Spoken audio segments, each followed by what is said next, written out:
Guys, I have some bad news. Spotify has 1, maybe 2 years left to live before it dies out.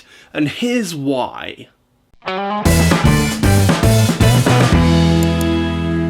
Really quickly before we get into it, this t-shirt, I was wearing it a couple of days ago, but I wasn't because UK Fast sent me a second one, so you're going to see it twice as much as you would have previously. I'm not sure why I got 2, but I'm not saying no.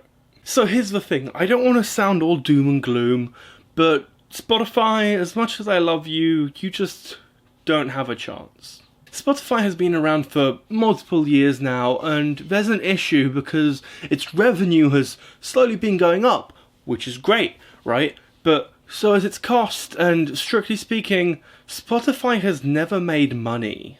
I mean, technically, the UK arm reported profit last year, but the rest of the company didn't. You see, Spotify has this issue where none of the music they host is theirs, right? Because they're all belong to record labels, and record labels agree to let Spotify borrow the music as such, I guess that's the best phrase you can use, for a certain fee. Basically, in this setup as it is right now, roughly 80% of all the money they earn goes back to the record label, and this means that if, for example, in a given year, they made $2 billion, they'd only get to keep 400 million of it. And that only gets worse because not only is that Spotify's only source of income, it's also very, very dangerous. Record labels are in a really good position when it comes to negotiation because they know that Spotify can't say no.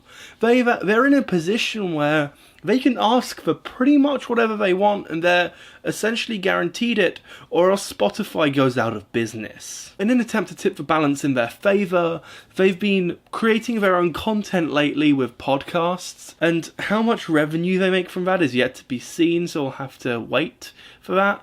But it won't be as much as the music. And herein lies the issue for Spotify, and Pandora, and Deezer, and the one which all the rich people did together, which was really cultish. The issue is that they don't have a big company behind them. They need to make money. Elsewhere you have Amazon with Prime Music Unlimited and Google with Google Play Music and even Apple Music, where all three of those companies can afford to lose money on those products. They know that if it costs them double whatever they make on it, it's still worth it to them because they're making money elsewhere. And this means that Spotify are completely at the mercy of the music industry. The moment they decide that they've had enough of Spotify, or that Spotify seems like they're about to become a threat, so if these podcasts took off too well, for example, they just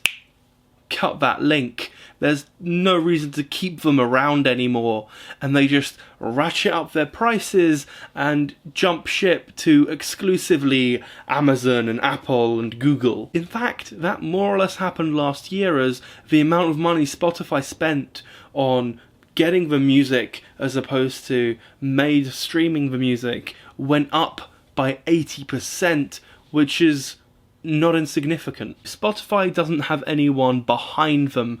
They don't have a Google or an Apple who are willing to pour money into it just so they have the subscribers. And to be fair to Spotify, those paying subscribers are going up, but it's completely down to the music industry. I mean, the amount of paying subscribers has gone up 100-fold in the last 7 years, going from 0.5 million to 50 million, but that's still not good enough. For every paying user, they have roughly 2 non-paying users, and that means that the only thing you can feed them is ads, and they're not worth that much when compared to a paying user, so who knows? In fact, though they hit the 100 million barrier last year, their paying users are only twice as many as Apple Music, and Apple Music, A, sucks, and B, has only been around for like 2 years. And all of these services are basically the same if you think about it. Spotify is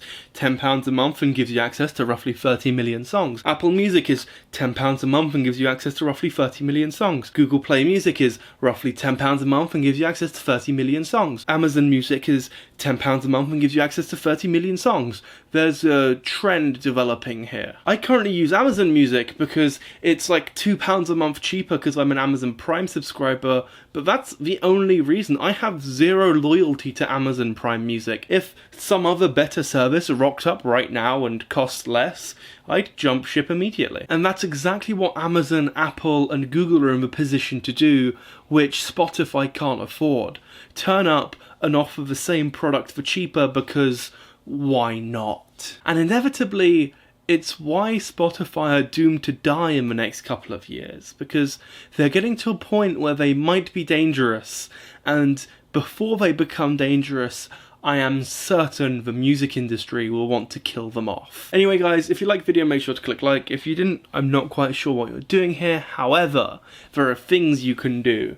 You can click here to see the previous video, so you might prefer that, or there to see the video that YouTube thinks you'll like most, so you have to like that one.